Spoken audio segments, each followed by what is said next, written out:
Hello guys and welcome. So in this video I wanted to answer the question, what is this war of mine? That sounded like a lyric. This video is aimed at people who know nothing about this game and have always been curious. So this war of mine is a war survival game that was developed and published by 11-bit studios. So 11-bit studios have published games like Frostpunk or um, obviously this game and a few others actually that I've covered on this channel. So what I'm going to do is I'm going to link to the official 11-bit studio website below. Even Children of Mortar, they published it and so on. So which I made a what is video for recently. Now the motivation of the studio is to make games of impact, is what they say. So the idea is that they want an emotional response from the player, not just like, oh look, you got the highest score, yeah, you built some walls and you climbed some ramps. It's nothing like that. So, and this game, this War of Mine, the focus of it, with it being a war game, is actually on the civilians or the people, not on the people actually fighting the war. So there isn't actually any combat. So you don't, for example, have to get your weapons and defeat vast trolls or whatever. It's a case of you are trying to survive in ruined buildings, as you can see, and each day there's only so much energy you have, and there's only so many things you can accomplish. So you have to prioritize what you choose to do each day with the limited resources you have.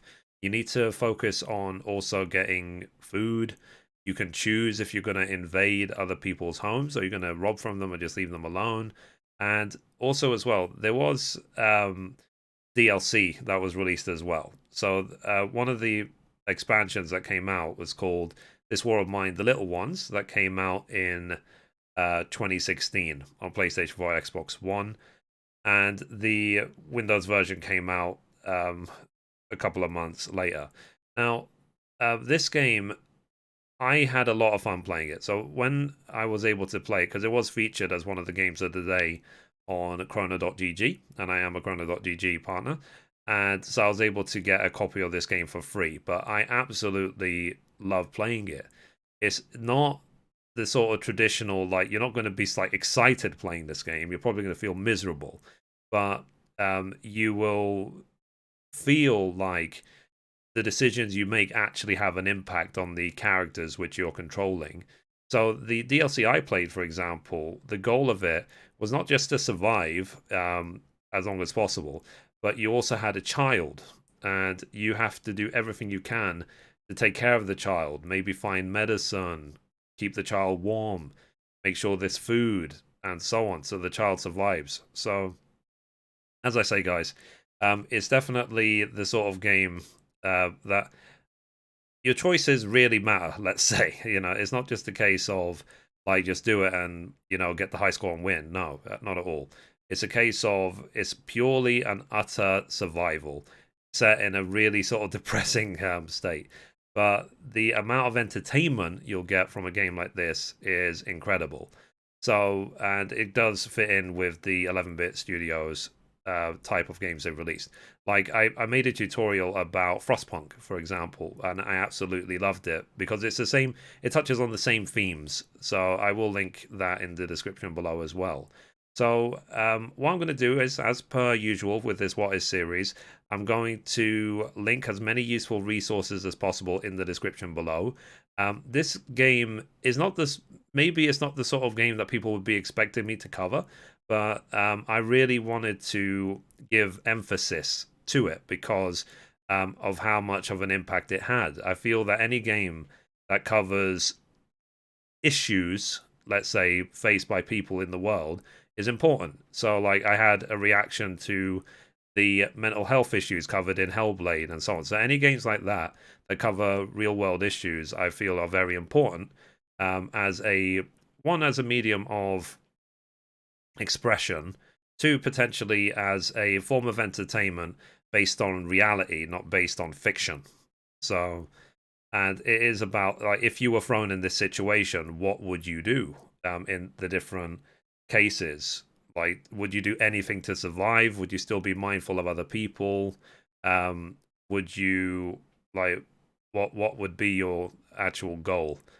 So yeah. So anyway, guys. So what we're going to do next? We're going to go to the official website and we're going to take a look at it. So okay. So this is the official website. Right, here it is. So this warofmine.com. Like I said, it will be linked in the description. So now the thing is, it's been out for a while now. It's been out for a good 5-6 years. So there's been a lot of DLC, and because there's a Final Cut Complete Edition, blah blah blah.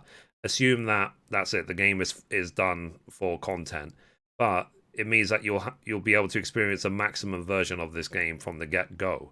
So it has links to the trailers and buy now and so on. And if we look at some of the reviews, okay, GameSpot said, is this a game you want to play? No. Is this a game anyone with a beating heart should play? Yes. And that's what I was saying as well. That it's not a game in the traditional sense, but it's an important one. You know, I feel it's important for growth. It's a long form exercise in empathy, a sobering piece of work that fills in the blanks left when all we see of war are the headshots.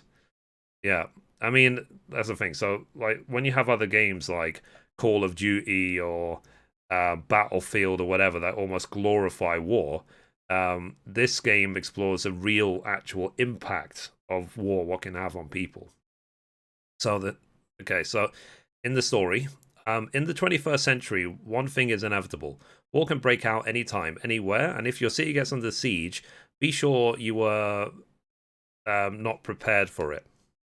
So yeah, it's basically just realistic. It's like I don't think anyone's ready for war, and I don't think you ever can be. So the real face of war, see it from perspective of civilians. In this war of mine, for the first time, you do not play as an elite soldier, but a group of civilians trying to survive in a besieged city, struggling with lack of necessities and constant danger. Hiding during the day, leave only when night covers you. During the day, snipers outside stop you from leaving your refuge, so you need to focus on maintaining your hideout. At night, take one of your civilians on a mission to scavenge for items that will help you stay alive. So it's like, at no point are you trying to be greedy, like, you know, trying to build a massive empire or anything like that. You're trying to survive day to day. So make life and death decisions, face the consequences. Make life and death decisions driven by your conscience. Try to protect everybody from your shelter. During war, there are no good or bad decisions. There is only survival. The sooner you realize that, the better. Wow. So I need to play this game again. Jesus Christ. It had such an emotional impact on me that, you know, even after years I haven't played it, I still remember it, you know what I mean? I still think about it from time to time. Enough so that I wanted to make it in this What Is series. So I can't express how great of an impact emotionally this game has had on me. So that's why I wanted to give it special coverage. So 11-Bit Studios, you did a good job with this game. And Frostpunk and all of them, really. I really love your games. So the great use of life is to spend it for something that will outlast it, which is a quote by William James. I'll have to look up who that is. Episode 3, Fading Embers, is available now. So, as I say, guys, I really recommend this game. It's really, really good. Basically, there is probably... What's really important with a game like this is that you don't go into it having watched a billion strategy guides of like, oh, this is what I need to do to win and blah, blah, blah. I go into it literally just make how you would react naturally the first time. You know, that's important because it might help you to realize things about yourself. You know, it's sort of like maybe you need to change your priorities, you know, like what is actually important to you. Can you adapt to a world or a life where survival is the only thing that matters, but versus what we face in today's life, which is basically just clout and subcounts and you count some money. You know what I mean? It's like if every day your struggle was basically just getting food, then I think you would potentially your character would shine through. Let's say. So this War of Mine, great game, very good. I would very much recommend it. So 11-bit Studios, thumbs up, and yeah. So I hope this video is useful to you guys as a starter guide for this game. So anyway, guys, that's it for this video. Thank you very much. If you liked it, be sure to give it a thumbs up. You can watch a random video over there. You can watch the latest upload down there. Or you can click down here to subscribe. Thank you, guys. Bye-bye.